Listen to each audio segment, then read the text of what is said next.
नमस्कार। जश्न हिंद के फेसबुक पेज से मैं ममता किरण यहाँ जुड़ने वाले सभी लोगों का बहुत बहुत स्वागत करती हूँ, अभिनंदन करती हूँ। जैसा कि आप सब जानते हैं कि हर रविवार जश्न हिंद के फेसबुक पेज पर जश्न हिंद की टीम कोई ना कोई नया कार्यक्रम आपके लिए लेकर आती है। तो आज भी एक और खास कार्यक्रम लेकर के हम आपके समक्ष हाजिर हैं। और जैसा कि आप सब जानते हैं कि आज का जो कार्यक्रम है वो हमारी काव्यात्मक क्लासिकल फिल्म मुगले आजम के 60 वर्ष पूरे हो गए हैं, तो उस पर ये आज केंद्रित कार्यक्रम है। और इस फिल्म से जुड़ी ऐसी कितनी ही बातें हैं, चाहे वो गीत संगीत की बात हो, डायलॉग्स की बात हो या इसके निर्माण की बात हो। इसके निर्माण में 16 वर्ष लगे थे, तो ऐसी बहुत सारी बातें हैं जिसने इस फिल्म को बहुत ही खास बना दिया है। और ये एक फिल्म हम सब के लिए एक धरोहर के रूप में है।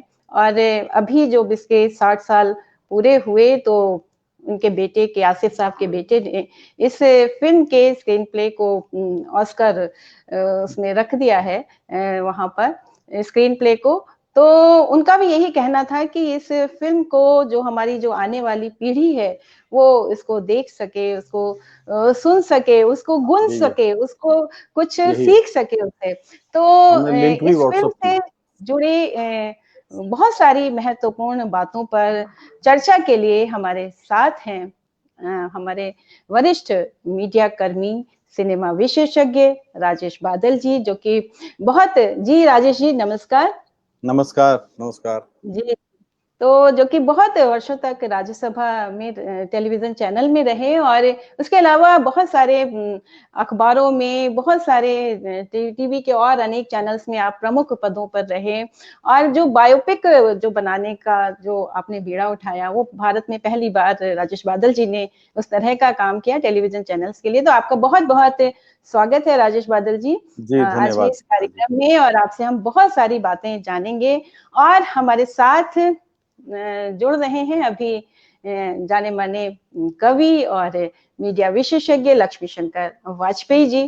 तो मैं बात शुरू करती हूँ। और देखिए मैं देख रही हूँ कि यहाँ पर डॉक्टर अंजू लता सिंह जी आ गई हैं और बहुत अच्छी कवयित्री हैं और कथाकार हैं। और संजीव जैन जी आपका भी स्वागत है इस कार्यक्रम में। और एडवोकेट कमल पुंडीर जी जुड़ रहे हैं जी, बहुत स्वागत। और आप सभी का, जितने लोग यहाँ पर जुड़ते जा रहे हैं उन सब का मैं स्वागत करती हूँ। और आज के कार्यक्रम की बात यदि करूं मैं राजेश जी, तो सबसे पहले तो इस फिल्म के जो निर्देशक हैं के आसिफ साहब, वो 16 वर्ष उन्होंने इस फिल्म के निर्देश बनाने में लगाए। और जब वो बॉम्बे गए थे तो एक दर्जी का हुनर लेकर के वो बॉम्बे गए थे। और कहाँ इतनी भव्य और क्लासिकल फिल्म का उन्होंने निर्माण कर डाला।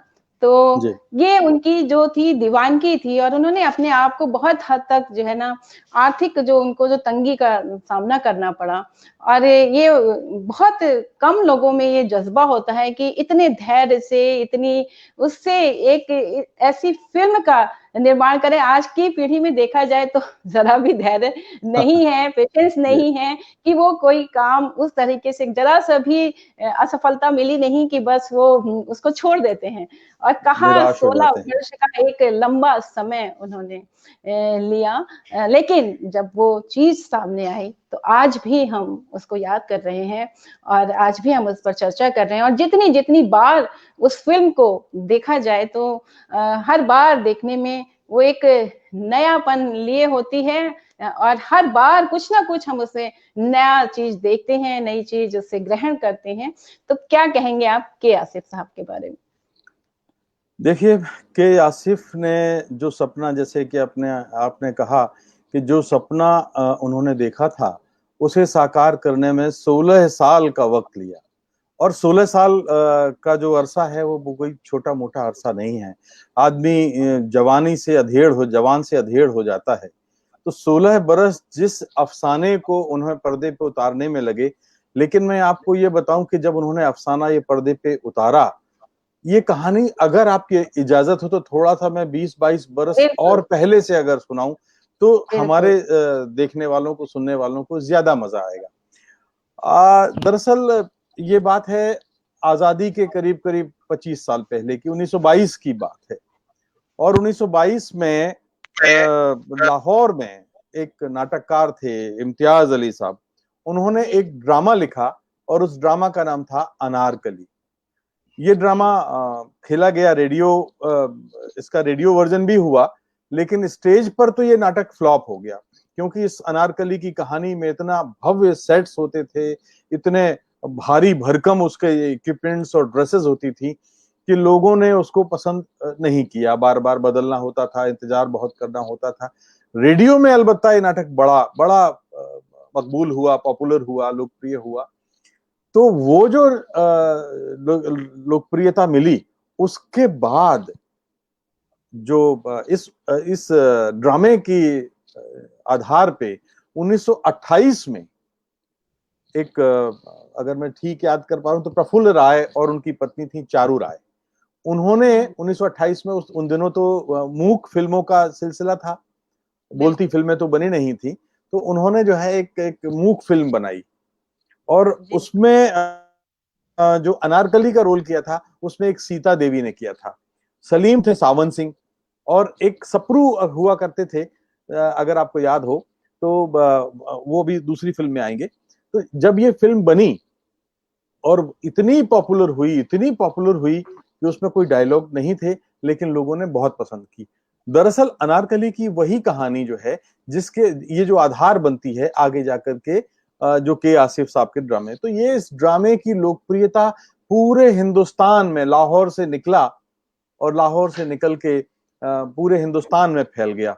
आपको मैं बताऊं जी इसकी लोकप्रियता की एक मिसाल कि गुरुदेव रविंद्रनाथ टैगोर ने एक कविता लिखी थी इस अनारकली पर, और क्या बात। उसका बांग्ला से हिंदी में, उर्दू में जो अनुवाद किया था वो फिराक गोरखपुरी साहब ने किया था, जिसमें अंत में गुरुदेव रविंद्रनाथ टैगोर उसमें अनारकली को दीवार में जिंदा चुनवाए जाने का हवाला देते हैं। तो आज भी जो ऐसी मान्यता है और कुछ इतिहासकारों की जो बात है कि अनारकली एक काल्पनिक किरदार नहीं था, लाहौर में अभी भी अनारकली मार्केट है, वहां एक जो कब्र है, बताते हैं कि वहां अभी भी वहां है अनारकली की। लेकिन ये जो बात है अनारकली की, जो कहानी है, हम लोग मान के चलेंगे 1599 के आसपास की बात है, जब उसको दीवार में चुनवाया गया था। मैं इसलिए बैकग्राउंड बता रहा हूं कि हमारे सुनने और देखने वालों को ज्यादा मजा आएगा। और बहुत जरूरी। 1608 में एक जी ईस्ट इंडिया कंपनी के एक अधिकारी थे, विलियम प्रिंस थे शायद उनका नाम था, उन्होंने अपनी एक दस्तावेज में इसका जिक्र किया है, इस कहानी का जिक्र किया है। तो 1928 में एक मूक फिल्म बनी, फिर 1931 में एक आर्देशर ईरानी हुआ करते थे जिन्होंने हिंदुस्तान की पहली बोलती फिल्म आलमारा बनाई थी, आपको याद होगा। तो जी जी उन्होंने भी एक फिल्म बनाई। जब उन्होंने देखा कि ये फिल्म बन रही है तो दिन जी रात शूटिंग करके उन्होंने, और केवल 7 दिन में अनारकली, अपनी अनारकली बना दी। तो इस तरह से क्या बात। दूसरी अनारकली बन गई। और इसके बाद उन्होंने ही 1935 में तीसरी अनारकली बनाई, जो बोलती हुई अनारकली थी, और वो अनारकली भी आर्देशिर ईरानी ने बनाई थी। तो इस तरह से 3 अनारकली बनी थी इस मुगल आजम के पहले। जी अब आपने जो बताया था कि ये दर्जी थे, असल में कुछ आवारागर्दी करते थे ये आसिफ साहब, जैसे कि कम उम्र में होता है, वैसे तो घर वाले बड़े परेशान थे। नजीर नाम के एक अभिनेता थे, तो उन्होंने बंबई भेज दिया, उन दोनों बंबई बोलते थे, तो बंबई भेज दिया। दादर में उनका एक टेलरिंग शॉप, लेडीज टेलर कहलाते थे ये, इन्होंने लेडीज टेलर लिखा हुआ जी था उस पे, और वो महिलाओं के लिए और लड़कियों के कपड़े सिला करते थे। लेकिन फिल्मों का शौक था, तो आपस में डायलॉग होते थे उनके कि एक दिन देखना, एक दिन मैं फिल्म बनाऊंगा। वहां क्या हुआ कि एक लड़की बहुत ही नियमित रूप से उनके साथ उनके से कपड़े सिलवाया करती थी, उसके जी उसको फ्लर्ट करने लगे, कुछ हो गया। तो नजीर मामू जो थे इनके, उन्होंने वहां से हटा लिया और उनको फिर अपने साथ फिल्म के काम में लगा लिया। तो इस तरह से इनकी जो जो दर्जीगिरी का अंत हो गया। और अब यहाँ थोड़ा सा छोड़ते हैं और अब मैं बात करना चाहता हूं कि 1945 में आजादी नहीं मिली थी देश को, और तब 1945 में इसी कहानी के आधार पर के आसिफ साहब ने एक इस मुगल आजम की नींव रखी। अगर मुझे ठीक तारीख याद है तो 22 अक्टूबर 1945 की बात थी, जिस दिन इसका मुहूर्त हुआ।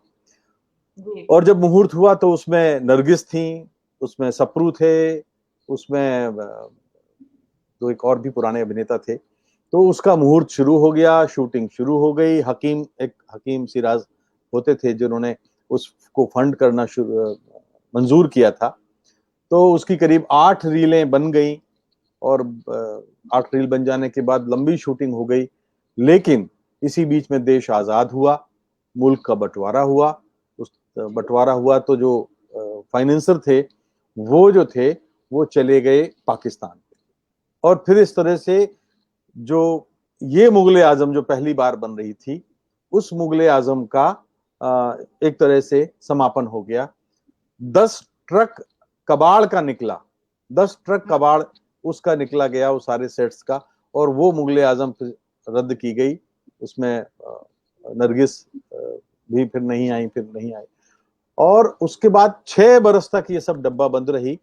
जाते जाते जो हकीम साहब थे वो अपनी एक कंपनी और अपना स्टूडियो शाहपुर जी को दे गए थे। शाहपुर जी, पालोन जी जो थे, जो आज भी हम सुनते हैं कभी कभी नाम, बड़ी कंपनी है। तो उन्होंने इसकी देनदारियां और लेनदारियां ले ली थी। और इसी बीच में देविका रानी का जो बॉम्बे स्टूडियो था, बॉम्बे स्टूडियो, वो भी खरीद लिया। और इस तरह से 1951-52 में जो आज हम मुगले आजम देखते हैं उसकी शूटिंग दोबारा शुरू हुई।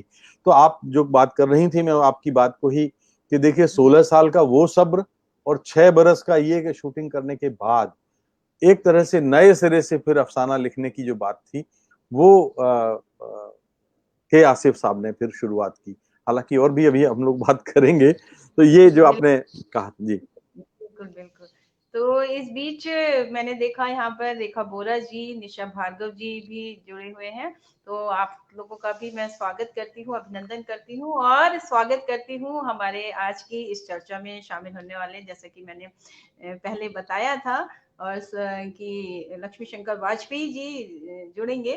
तो लक्ष्मी शंकर वाजपेयी जी भी अब आ गए हैं, जुड़ गए हैं, तो उनका भी बहुत बहुत स्वागत करते हैं और उनको भी इस चर्चा में शामिल करते हैं। जी जी। तो जी ज्योत्सना जी नमस्कार। जी जी नमस्ते वाजपेयी जी राजेश। नमस्कार। जी कैसे हैं? ये बहुत अच्छा संयोग है, आपसे बात करने का अवसर मिल रहा है एक बार फिर से, महात्मा गांधी जी वाली चर्चा के बाद। जी तो बिल्कुल। सबसे बड़ी बात ये है कि ये फिल्म मुझे याद नहीं पड़ता कि मैंने कितनी बार देखी, पता नहीं। वही जो ममता जी कह रहे थे, इस बात है कि यही शायद क्लासिकल फिल्मों की एक वो होती है कि हर बार कुछ न कुछ हम उसमें से नया ले लेते हैं। एक एक फ्रेम जो है वो लाजवाब है। तो हम चर्चा तो कितने बार देखी वाजपेयी जी, और कितने इंटरवल में देखी? क्योंकि मुझे याद है जब मैंने पहली दफे देखी तो उस समय उस सिनेमा टॉकीज में वो जो उस समय तो बड़ा परंपरागत तरीका था, एक तांगे पे लाउड स्पीकर लगा होता था, दोनों तरफ बड़े बड़े पोस्टर होते थे, या वो 4 पहिए का जो ठेला होता था, हाथ ठेला, उस पे वो लगाए जाते थे, बीच में एक लाउड स्पीकर लगता था, और उसके बाद वो जो एक चलता था पीछे बैंड बाजे के साथ साथ एक जो अनाउंसर, जो हम लोगों का हीरो होता था, जो सड़क पे जब फिल्म बदलती थी तो वो कहता था, अनाउंस करता था, घोषणा करता था कि इसमें 3 इंटरवल हैं, ध्यान रखिएगा 3 इंटरवल हैं, 5 घंटे लगेंगे, तो टाइम लेके आइए, खाना खा के आइए। और फिर वो अनाउंसमेंट करता था कि और अब देश और दुनिया में पहले पर्दे पर तहलका मचा देने वाली फिल्म आपके शहर की पुष्पराज टाकीज के सुनहरे पर्दे पर, इस तरह से वो अनाउंसमेंट होता था। जी सॉरी। विकास यादव जी जुड़े हुए हैं, आप सबका भी स्वागत करती हूँ जी। तो वाजपेयी जी, मैं ये कह रहा था, देखिए कि जो अनारकली, जो ये जिंदगी उसी की है, वो भी मैंने देखी है। तो सवाल हमेशा एक मन में उभरता है कि ऐसा क्या होता है जो एक फिल्म को इतनी ऊंचाई दे देता है। अब आज की जो जनरेशन है, आज के जो युवा शायद आश्चर्य करेंगे क्योंकि आजकल तो मल्टीप्लेक्सेस होते हैं, एक साथ इतनी जगह पे फिल्म आ जाती है, लेकिन एक हफ्ते 2 हफ्ते से आगे तो मामला बढ़ता नहीं। और ये फिल्म तो कई साल चली थी एक ही थिएटर में, और जी सिल्वर जुबली तो खैर मनाई थी कितने ही शहरों में, और गोल्डन बिल्कुल। जुबली मतलब तो आप सोचिए गोल्डन जुबली का क्या की बात है। अगर हम देखिए इन बहुत सारी चीजों पे बात करें तो अब इसकी विशेषताओं पे हम बात कर लें, हमारे युवाओं को भी बहुत अच्छा लगेगा और आपसे खास करके जानना चाहेंगे। एक तो जैसे ममता जी कह रहे थे शुरू में कि बहुत सारी चीजें हैं, संगीत है, ये है, लेकिन मुझे शुरुआत मुझे लगता है हम उसकी भव्यता से करें। जी जो एक मुगलिया जो एक राज है, उसकी जो भव्यता है इस फिल्म में, उसका जिस तरह के निर्वाह है, जी उसका तो कमाल ही है सब। अद्भुत है, ऐसे वो अद्भुत है उस है, भाव। उनका हाँ, जो अपना व्यक्तित्व है अगर उनका। अगर जी जी जी जी। जी मैं नहीं, उस मैं आपकी बात को ही मैं याद करते हुए मुझे राजेश जी दिलीप कुमार साहब की याद आ गई। आपको याद जी होगा कि इस फिल्म जब ये बनी थी तो केवल एक गाना, प्यार किया तो डरना क्या, वो रंगीन था, बाकी पूरी फिल्म ब्लैक एंड व्हाइट थी।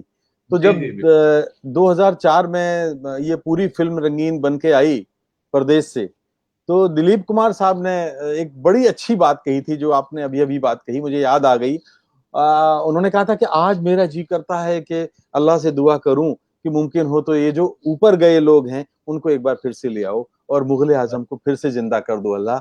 ये बात उन्होंने कही थी, फिर से भेज दो अनारकली और फिर से भेज दो सलीम।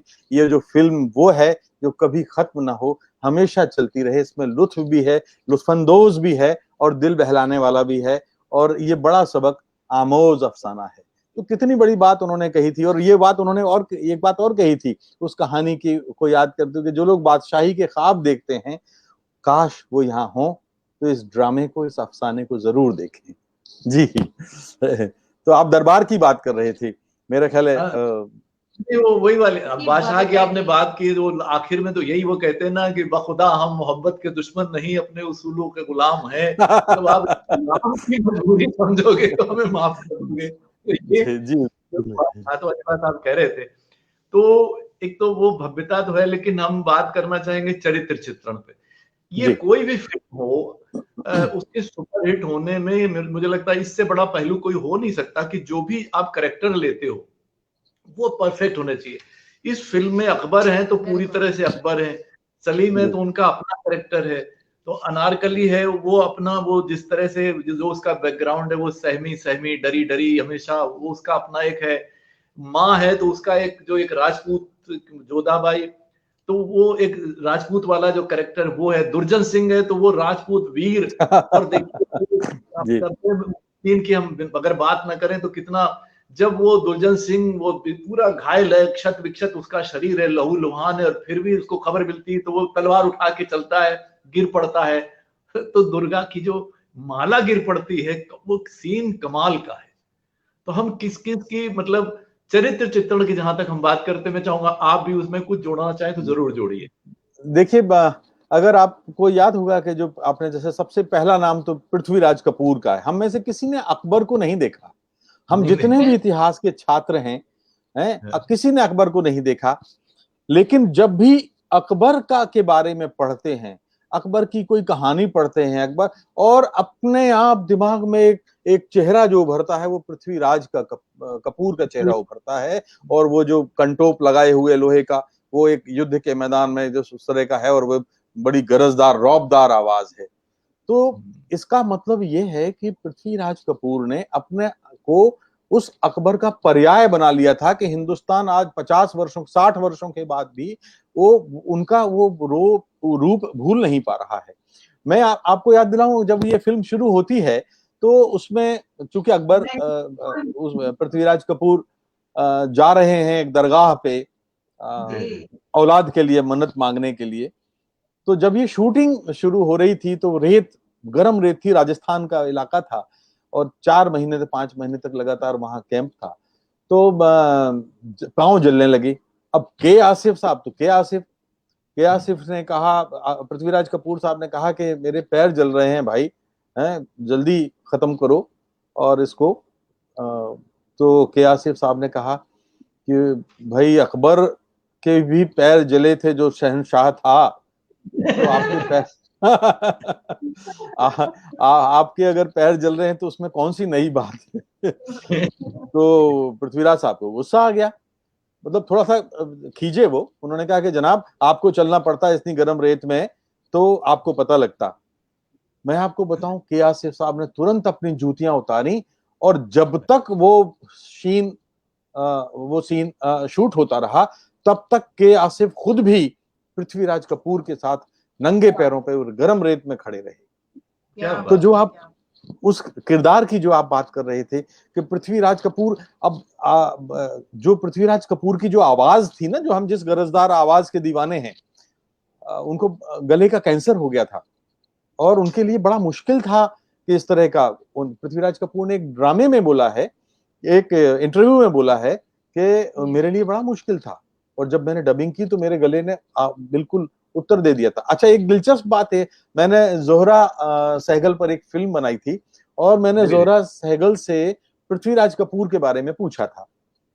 तो उन्होंने कहा कि जब पृथ्वीराज कपूर जवान थे तो उनकी आवाज लड़कियों जैसी थी, तो वो थिएटर के जो ड्रामे होते थे वो लड़कियों के किरदार अदा करते थे क्योंकि उनकी आवाज पतली थी। देखिए व्हाट ए कंट्रास्ट, कि हम जिस आवाज के पीछे मुगले आजम को याद करते हैं। तो जी अच्छा, पृथ्वीराज कपूर के लिए जब जूते बनवाए गए ड्रेस में बादशाह के, उन दिनों 1960 1953 में, तो वो 4,000 रुपए उसकी कॉस्ट लागत आई थी। और 4,000 रुपए के जब जूते चलते ना बने उनसे, तो कहा, किसी ने टोक दिया कि भाई जब चलते नहीं बन रहा है तो क्यों बनवाए, 4,000 रुपए का खर्च किया है। और फिर दूसरा, उनका जो लबादा था वो नीचे तक था, तो उस लबादे में वो जूते तो दिखते ही नहीं है। तो के आसिफ साहब ने कहा कि भाई हिंदुस्तान का बादशाह को पता होना चाहिए कि वो इस तरह के जूतों के साथ कैसे चलता था। क्या? और के आसिफ तो के आसिफ, तो उन्होंने उसको जो है उस ड्रेस में, फिर बाद में कई महीने तक पृथ्वीराज कपूर के पैरों में मतलब तकलीफ रही। और लेकिन वो जो 4,000 रुपए के जूते जो थे, करीब करीब 15 किलो के, उनको उठा के, उनकी चाल अगर आपने, अब देखिएगा, अब जब फिल्म देखेंगे और गौर करेंगे तब आप बारीकी से पाएंगे कि उन जूतों का क्या असर उनके ऊपर। लेकिन वो पृथ्वीराज कपूर के चेहरे पर बिल्कुल शिकन नहीं है। ये मैं कहना चाहता हूं कि देखिए उस दौर के अभिनेता ऐसे होते थे कि वो उस रोल को आत्मसात कर लेते थे, अपने अंदर धड़कता हुआ महसूस करते थे, तब कोई मुगले आजम बनती थी। 4,000 उस जमाने के 4 लाख हो जाएंगे मेरे ख्याल से आज की तारीख में। नहीं तो आप देखिए ना, अभी आप दरबार की बात कर रहे थे, वो जमाना वो था कि जब एक फिल्म 3 से 4 लाख में बन जाती थी, और इस फिल्म पर तो 1 करोड़ की लागत आई थी, जो कहते हैं कि आज 250 करोड़ के आसपास होगी। अब सवाल बिल्कुल जी, अब इसमें जब हम की बात करते हैं राजेश जी, जी कहिए। और इस गाने की जो बात है कि वो जो शीश महल में जो वो गाना होता है, उस कॉस्ट 10 लाख आई थी। और उतने बजट में तो एक फिल्म बन जाया करती थी पूरी। जी 10 लाख नहीं, उसकी लागत ममता जी 16 लाख आई थी। और बड़ा, हाँ 16 लाख आई थी। बड़ा दिलचस्प किस्सा है वो किस्सा कुछ ऐसे है कि देखिए शीश महल तो अकबर के जमाने में था ही नहीं, पहली बात तो ये बताऊं। लेकिन मतलब कहीं कोई हवाला नहीं मिलता। जो शीश महल लाहौर के किले में वेस्टर्न पार्ट में, पश्चिमी हिस्से में बनवाया था शाहजहां ने, तो वो तो अकबर के बाद का था। पहला शीश महल का दस्तावेजी सबूत जो मिलता है।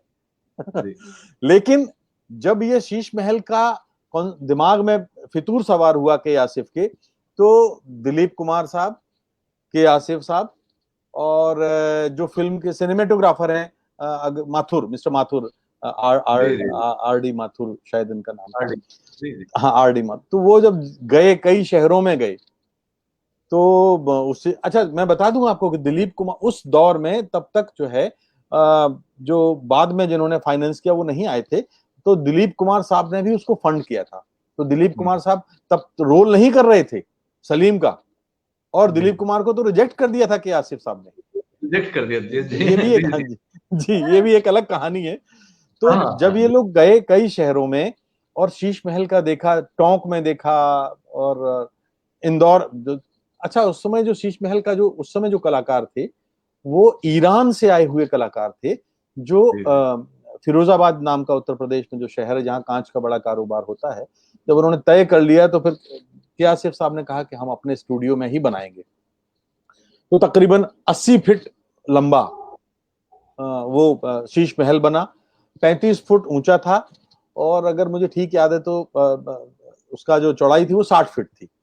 उसमें वो शीश महल का बना। अब जब ये शीश महल जो देख के आए थे तो उसमें देखा था कि छोटे छोटे छोटे छोटे गोल गोल कांच कहाँ से मिलेंगे, तो बेल्जियम से वो ग्लोब मंगाए गए थे। और उनके बाद जो कारीगर आए बेल्जियम से जो आए वो फिरोजाबाद से कारीगर 110 कारीगर गए, और उनके लीडर थे शिराज ईरानी। और शिराज ईरानी के जो पिता थे वो ईरान से आए थे, और हिंदुस्तान में उन्होंने कई शीश महल बनाए थे। इंदौर में सर सेठ हुकुमचंद का जो है उन्होंने एक शीश महल बनाया था, एक टोंक में भी बनाया था, और एक कहीं और 3 जगह का गुजरात में कहीं बनाया था। तो इस तरह से कई शीश, तो इन कलाकारों को वो शीश महल बनाने का अब साहब वो साल भर तक काम चलता रहा। अब जो शाहपुर जी थे, अब बजट था उसका 2.5 लाख 2-2.5 लाख का। अब होते होते 3 महीने 4 महीने, अब शाहपुर जी का ब्लड प्रेशर हाई, क्या करें, ये तो शीश महल बनने का नाम ही नहीं ले रहा है। और 1 साल हो गया पूरा, बजट भी करीब करीब उस पे उस समय तक 10-12 लाख पहुंच गया। तो और जब अंतिम में तैयार हुआ तो उन्होंने दोनों के बीच में ठन गई, डायलॉग बंद हो गया, और 6 महीने तक काम रुका रहा। 6 महीने तक कोई काम नहीं हुआ उस दरबार, उस शीश महल का शूटिंग का। फिर जब शूटिंग शुरू हुई, किसी ने फिल्म इंडस्ट्री के कोई बीच में थे, बिचौलिए थे, मतलब इन्होंने चाहते थे कि फिल्म बने, उन्होंने मध्यस्थता की कि भाई अब लड़ाई बड़ाई छोड़ो, अब तो जितनी हो गई, जितने आगे आप जा चुके हो, अब वापस तो लौटना होगा नहीं, तो आइए वापस। तो बहरहाल शाहपुर में कट शॉर्ट करूं, छोटे में बताऊं कि तो किसी तरह से जो एक समझौता हुआ, और समझौते में तय हुआ कि एक ही, बाकी पूरी फिल्म काली सफेद में होगी, केवल एक गाना प्यार किया तो डरना क्या इस शीश महल के कारण से रंगीन होगा। ये वहां उस दिन समझौते में तय हुआ था। तो उसके बाद जब ये जी जी जी अभी मैं देख रही हूँ यहाँ पर नमो सिंह जी और अनीता श्रीवास्तव जी, शार्दुला नोगदा जी सिंगापुर से, और हमारी ज्योत्सना सिंह जी और सुलेखा मिश्रा जी, प्रेम बिहारी मिश्रा जी, अशोक गुप्ता जी और सुरेश अवस्थी जी जुड़े हुए हैं। आपको लिख रहे हैं बहुत दिनों बाद राजेश जी आपसे मुलाकात हो रही है जी। सुरेश अवस्थी जी रेडियो से, अपने समाचार विभाग से, और हरीश बजाज जी, अनुज सिन्हा जी जुड़े हुए हैं मुंगेर से, और सोनी राजपूत जी, और तमाम लोग यहाँ जुड़े हुए हैं, अशोक गुप्ता जी और शार्दुला जी। अब जब हम चरित्र की बात कर रहे थे, जी, अगर मैं कहूँ तो, अगर आपकी इजाजत हो, अगर आपकी इजाजत हो तो मैं ये शीश महल की कहानी 1 मिनट में खत्म कर दूं। प्लीज प्लीज जी। तो क्या हुआ, जब शीश महल बनके तैयार हो गया, अब तब आसिफ साहब के दिमाग में ख्याल आया कि उनको हजारों प्रतिबिंब जो आप देखते हैं ना इस गाने में, वो अकबर भी दिखते हैं और छोटे छोटे छोटे का, तो हमें तो ऐसे प्रतिबिंब दिखाने हैं। अब उसके लिए लाइटिंग कैसे करें। बड़े बड़े लाइटमैन जो थे सब ने हाथ खड़े कर दिए कि इसमें तो शूट करते ही नहीं है, जैसे ही लाइट डालते हैं ग्लासेस में रिफ्लेक्शन दिखता है, और हम लोग जानते हैं कि एक छोटे छोटे से सेट का इंटरव्यू करते, लाइटिंग करते समय दिन भर गुजर जाता है।